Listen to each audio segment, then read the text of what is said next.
बहुत ही आसान, स्टार्टिंग किया एंडिंग, ये तो रट गया ना, रट गया ना अच्छे से सारे बच्चों को।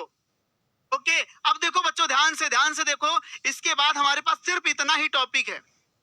Most respectfully I beg to say that the condition of our college library is not good, है ना, इज नॉट गुड। हमारे कॉलेज की जो लाइब्रेरी है, जो पुस्तकालय, इज नॉट गुड, अच्छा नहीं है, बेकार हो गया है। Many books are old, many books, कई सारी किताबें, आर ओल्ड, पुरानी हो गई हैं, एंड टॉर्न, और फट गई। टॉर्न मतलब क्या होता है, फट जाना, ठीक है,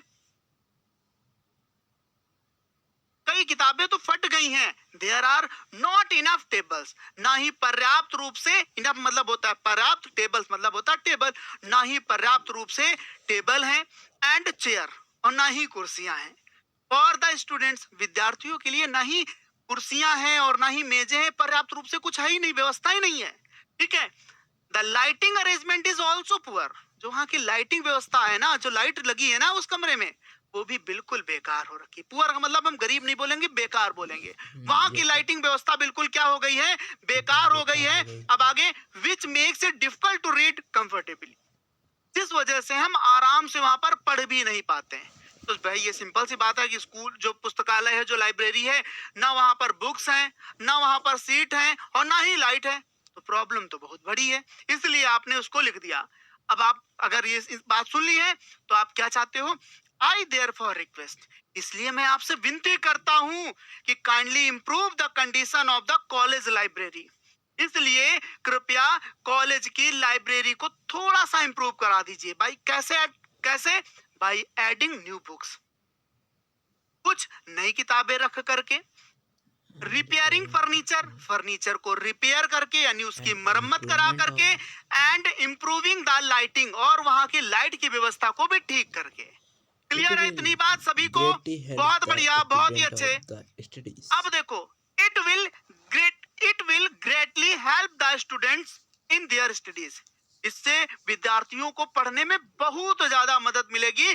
thanking you space your obediently XYZ। ये भी क्लियर हर एक बच्चे को बेहतर तरीके से, वाह क्या बात है, बहुत बढ़िया, बहुत ही अच्छे।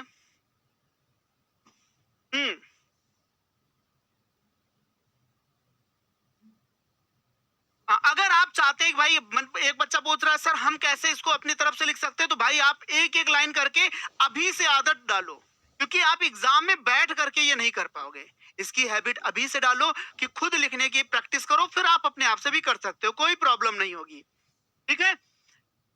चलिए, अब उसके बाद देखो अगला हमारा जो लेटर है, इसका आप स्क्रीनशॉट लेंगे, इसको पढ़ेंगे और समझेंगे कि इसमें क्या है। क्या, write an application to the principal of your school complaining against insufficient supply of drinking water, मतलब आपके स्कूल में पर्याप्त रूप से पीने का पानी मौजूद नहीं है ना, जो कि भाई 2024 में भी पूछा गया है, 25 में भी ये भी पूछा गया है। सर ये बार बार क्यों रिपीट हो रहा है, 24 भाई 7 सेट बनते हैं, और 7 सेट में एक इसका भी हिस्सा है, शामिल है वहां पर। ओके, बहुत बढ़िया, चलिए आगे बढ़ते हैं। सारे बच्चे इसका स्क्रीनशॉट लेंगे और इसे बेहतर तरीके से पढ़ेंगे। हर एक बच्चे को काम दिया गया है होमवर्क के तौर पे, है ना। नाम, बिल्कुल भाई आप नाम नहीं लिख सकते, मैं बार बार रिपीट कर रहा हूं, आप नीचे नेम नहीं लिख सकते, XYZ ही आपको लिखना पड़ेगा। अगर आपने नेम लिख दिया ना तो टीचर ना आपका नंबर कट कर सकता है,